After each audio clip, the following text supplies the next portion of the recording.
Fala, torcedor! Por que o Flamengo cai de rendimento sempre no segundo tempo? É isso que vamos reagir aonde o Thiago Life abre esse debate.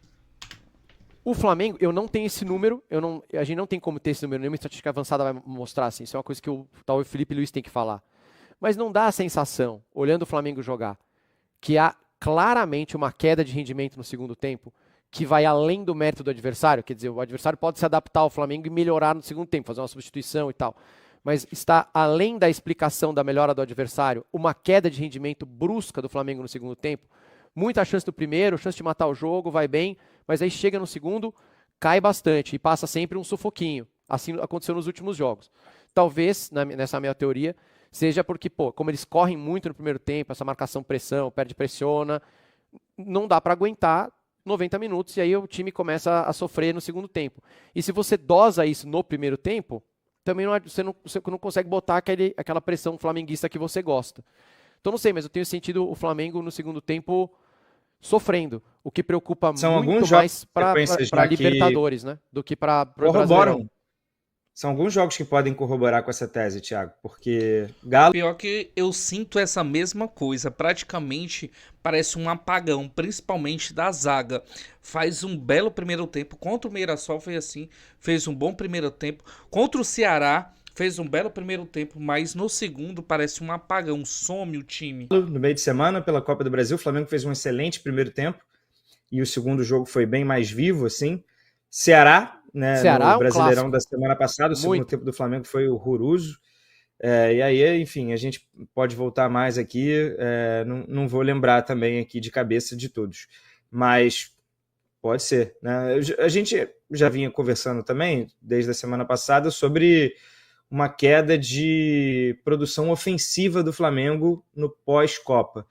Óbvio, também justificado pela saída do Gerson, / entrada, período de adaptação de outros jogadores, aí depois saiu o Wesley, e o Flamengo talvez ainda não tenha encontrado 100% do seu time. Do meio para frente, principalmente, o Pulgar está lesionado, o Flamengo ainda não contratou um outro volante, o Saul parece que vai ser utilizado na linha mais da frente, então o Flamengo continua ali com um cobertor curto na volância. Não vou citar a zaga porque a gente está falando aqui até de produção ofensiva, né? Mas a gente... Lembrando que o Felipe Luiz disse que não vai utilizar o Saul como volante, tá? Ele vê o Saul pelo meia direito, a mesma função que ele fazia nos belos momentos dele no Atlético de Madrid. Tanto que o Felipe Luiz falou isso, não vai utilizar ele como volante. Hoje não sabe ainda, talvez nem o Felipe Luiz saiba, qual é o time titular do Flamengo. Né? A gente talvez imagine isso agora nos confrontos da Libertadores, porque a Libertadores certamente, eu imagino que vai ser prioridade. Então o planejamento do Flamengo vai em torno desses dois jogos contra o Inter. Mas, por exemplo, o time vai ter o Pedro, vai ter Pedro e Arrascaeta, vai ter só o Arrascaeta. O Plata, para mim, né, pelo que ele tem jogado, tem que ser titular, mas é isso. Samuel Lino vai jogar também? Vai. Quem é que vai jogar mais? O Plata vem apresentando até mais que o Pedro, né? Nessa função. É o que eu disse em vídeos passados. O Pedro, o esquema tático que o Felipe Luiz faz, né, não aproveita bem o Pedro. Não sei o que é que acontece.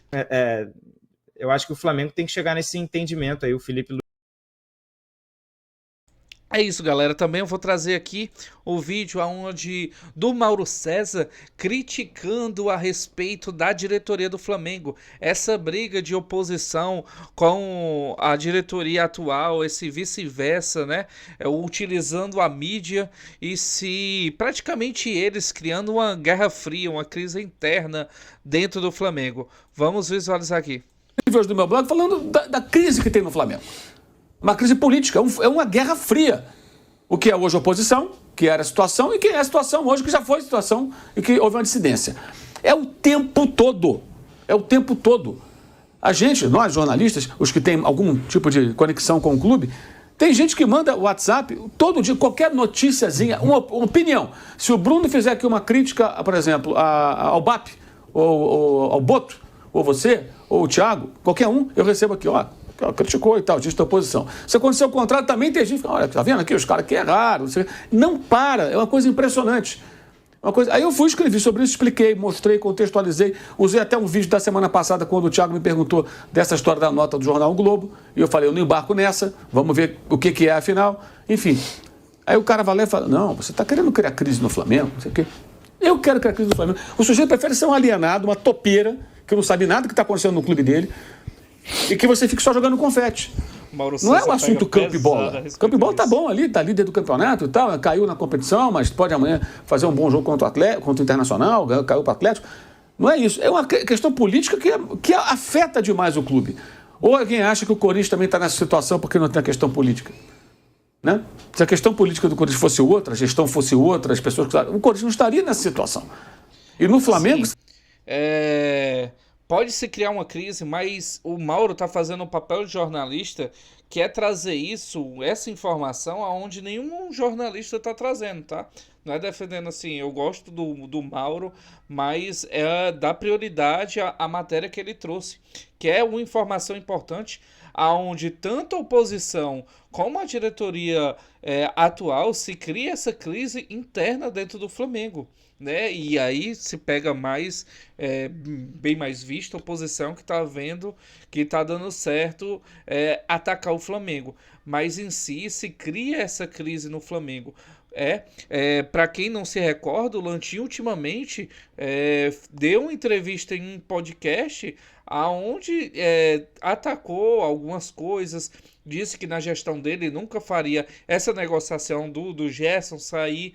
Então isso são coisas que atacam o Flamengo e mexem no dia a dia do Flamengo. É essa a minha opinião. Qual é a sua opinião? Está sempre flertando com perigo, não de chegar no estádio do Corinthians, é diferente a situação nesse momento, mas pela guerra de vaidade, pela briga pelo poder, que é uma coisa que acontece nos clubes de futebol, evidentemente.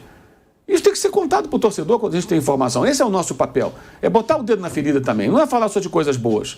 Agora, se alguém quer ficar vendo coisas boas, é o que eu falo. Segue lá a TV do clube. Vai lá no YouTube, qualquer clube. Lá tudo é legal. Tudo lá é bacana.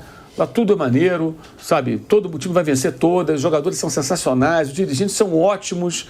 Nada é ruim, nada é negativo. Ou essa turma chapa branca que está espalhada por aí também, que só fica elogiando.